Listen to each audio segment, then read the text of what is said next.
Imagine being born in segregated Louisville, Kentucky, where you could not drink from the same water fountain as white children. Imagine having your bicycle stolen at age 12 and telling a police officer, "I'm going to whoop whoever stole it." Imagine that police officer being a boxing coach who laughed and said, "Maybe you should learn to fight first." Now imagine that same boy 18 years later standing in the center of the boxing ring, refusing to be drafted into the Vietnam War, knowing he would be stripped of his title, banned from the sport he loved, and sent to prison. Imagine him risking everything, his fame, his fortune, his freedom, for a principle. Imagine him winning, losing, winning again, and then diagnosed with Parkinson's disease, lighting the Olympic flame with shaking hands that the whole world watched. This is not a story about a saint. Muhammad Ali was arrogant, unfaithful, and sometimes cruel to his opponents. But this is also a story about a very specific kind of hope. The hope that one person can stand up to an empire. That a boxer can be a poet. That a black man in 1960s America can refuse to go to war and become a hero. Welcome to our channel. Today we are telling the story of Cassius Clay, who became Muhammad Ali. And by the end you will understand that hope is not about winning every fight. It is about never giving up your principles, even when you are losing. Muhammad Ali was born Cassius Marcellus Clay Jr. on January 17, 1942 in Louisville, Kentucky. His father, Cassius Clay Sr., was a sign painter and a talented artist. His mother, Odessa Grady Clay, was a domestic worker. They were not rich, but they were loving. Louisville was deeply segregated. Cassius grew up learning the rules of Jim Crow: where to sit, where to drink, where to stand. He later said, "I hated every minute of it. I wanted to be somebody. I wanted to be the best." At 12, Cassius had his bicycle stolen. He was furious. He reported the theft to a police officer named Joe Martin, who also ran a boxing gym. Joe told him, "If you want to whoop somebody, you better learn to fight first." Cassius went to the gym the next day. He trained every day. He was not a natural boxer. He held his hands too low. He danced too much. But he was fast, faster than anyone Joe had ever seen. And he was hungry. Within 2 years, Cassius won the Golden Gloves championship for his weight class. Within 4 years, he won 2 national Golden Gloves titles. Within 6 years, he was going to the Olympics. At the 1960 Rome Olympics, Cassius Clay was 18 years old. He was the light heavyweight representative for the United States. He was terrified.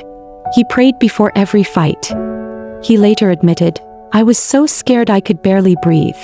But fear did not stop him. He won all his fights. In the final, he faced Zbigniew Pietrzakowski of Poland, a much more experienced fighter. Cassius danced, jabbed, and floated. He won the gold medal by a unanimous decision. He came home a hero. But the heroism lasted only as long as it took to get a meal. In Louisville, Cassius and a friend were refused service at a white-only restaurant. He held up his gold medal and said, "I won this for America.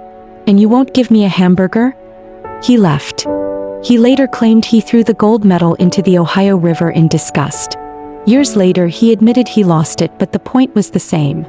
He said, "I realized that winning a medal didn't change the color of my skin." Cassius turned professional in 1960. He was brash, loud, and impossible to ignore. He predicted the round in which he would knock out his opponents, and he was often right. He wrote poems. He shouted, "Float like a butterfly, sting like a bee. His hands can't hit what his eyes can't see." The press hated him. They called him the Louisville Lip. They said he was arrogant, disrespectful, and unprofessional. He didn't care. He said, "I'm not the greatest because I say I'm the greatest. I'm the greatest because I've been training for this my whole life." In 1964, at 22 years old, he got his shot at the heavyweight championship. The champion was Sonny Liston, a terrifying, brooding man with a 38-inch fist and a reputation for breaking jaws. Liston was an 8-1 favorite. Cassius talked constantly. He called Liston the big ugly bear. He said Liston was too ugly to be the champ. Liston sulked. The press predicted Cassius would die in the ring. The fight happened on February 25, 1964. Cassius danced for 7 rounds. Liston could not catch him. In the 7th round, Liston refused to come off his stool. Cassius was the new heavyweight champion of the world. The next morning, Cassius Clay made an announcement that shocked white America. He had joined the Nation of Islam. He had met Malcolm X. He was no longer Cassius Clay. He was Muhammad Ali. He said, "Cassius Clay is a slave name. I didn't choose it. I don't belong to it. I am Muhammad Ali, a free man." The press exploded. They refused to call him Muhammad Ali. They called him the former Cassius Clay. They called him a communist. They called him a traitor. The boxing establishment turned against him. Ali did not care. He said, "I don't have to be what you want me to be. I'm free to be who I want." In 1967, the United States was deep in the Vietnam War. Muhammad Ali was drafted. He refused to step forward. He gave a statement that became legendary. "My conscience won't let me go shoot my brother or some darker people or some poor hungry people in the mud for a powerful country that has been treating us like slaves. I ain't got no quarrel with them Viet Cong." He was stripped of his heavyweight title. His boxing license was revoked. He was banned from the sport. He was convicted of draft evasion and sentenced to 5 years in prison. He remained free on appeal. He could not fight for 3.5 years, the prime of his career. He spoke at colleges. He gave speeches. He lost millions of dollars. He was vilified. The same newspapers that had loved him now called him a coward and a traitor. He later said, "It was the hardest time of my life, but I would do it again. I would do it 1,000 times." In 1970, the Supreme Court overturned Ali's conviction. He returned to the ring. He was 28 years old, but he looked 40. He had lost his speed. He had lost his timing. In 1971, he fought Joe Frazier for the heavyweight title. It was called the fight of the century. Ali lost. He was knocked down. He was beaten badly. The world said he was finished. He fought Frazier again in 1974. He won. He was not finished. Then came the Rumble in the Jungle, October 30th, 1974 in Kinshasa, Zaire, now the Democratic Republic of the Congo. Ali faced George Foreman, a young, terrifying puncher who had destroyed Frazier and Ken Norton. Foreman was an 8-1 favorite. The press said Ali would be killed. Ali did something no one expected. He leaned on the ropes. He let Foreman punch himself out. He whispered to Foreman, "Is that all you got, George?" In the 8th round, Ali exploded off the ropes and knocked Foreman out. He was the heavyweight champion again, 32 years old, thought to be washed up. One of his greatest lines came before the fight. "I'm gonna dance, but I ain't gonna fight. I'm gonna run, but I ain't gonna hide. And I'm gonna beat him so bad he's gonna need a shoehorn to put his hat on." In 1975, Ali fought Joe Frazier for the 3rd time. It was called the Thrilla in Manila.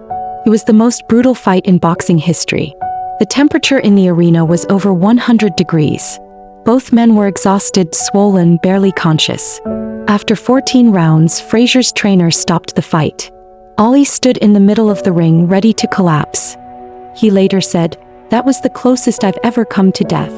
He fought for 6 more years, but he was slowing down. He lost to Leon Spinks, then beat him. He lost to Larry Holmes. He lost to Trevor Berbick. After the Berbick loss, he retired. He was 39 years old. In 1984, Muhammad Ali was diagnosed with Parkinson's disease, a degenerative neurological condition likely caused by thousands of blows to the head. His hands shook. His voice became a whisper. His face froze. But his spirit did not freeze. He spent the last 30 years of his life traveling the world for humanitarian causes. He met with Saddam Hussein to negotiate the release of hostages. He delivered medical supplies to Cuba. He visited children with disabilities. He lit the Olympic flame at the 1996 Atlanta Games. His hands trembled so violently that he could barely hold the torch. But he held it. The world wept. He was awarded the Presidential Medal of Freedom in 2005. The Muhammad Ali Center opened in Louisville. He was finally universally beloved. The same man who had been called a coward and a traitor 40 years earlier. He died on June 3, 2016 at age 74. His funeral was attended by world leaders, athletes, and thousands of ordinary people.